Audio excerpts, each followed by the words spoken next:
بسم اللہ الرحمن الرحیم۔ آپ سن رہے ہیں راشد رضا وائس۔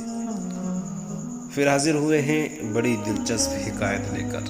شیخ سعدی رحمۃ اللہ علیہ اپنی بستان سعدی میں فرماتے ہیں کہ ایک درویش کی حق گوئی سے ناراض ہو کر بادشاہ نے متکبرانہ انداز میں اس کو جیل میں ڈال دیا۔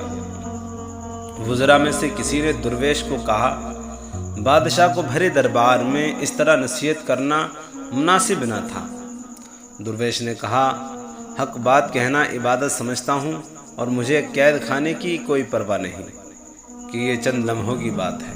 بادشاہ کو درویش کی وزیر سے گفتگو کا پتہ چلا تو اس نے پیغام بھجوایا کہ چند لمحے نہیں، ساری زندگی جیل میں ہی رہنا پڑے گا۔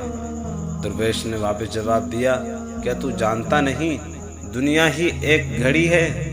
درویش کے لیے خوشی اور غمی برابر ہے۔ الحمدللہ علی کل حال۔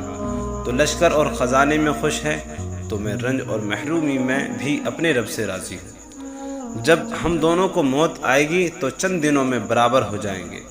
کوئی نہ پہچان سکے گا کہ درویش کون ہیں اور بادشاہ کون۔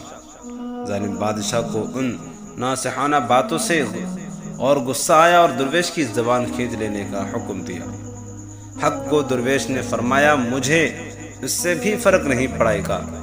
میرا اللہ بغیر میری زبان کے بھی جانتا ہے کہ میں کیا کہنا چاہتا ہوں۔ میں ظلم برداشت کروں گا جو میری آخرت بہتر کر دے گا، بلکہ مجھے تو خوشی ہوگی اگر تجھے بھی مرتے وقت ایمان نصیب ہو جائے۔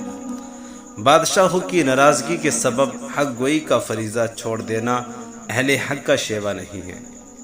تو دوستو، حکایت پسند آئی ہے تو ہمارے چینل کو سب سے پہلے سبسکرائب کریں، بیل آئیکن کو دبائیں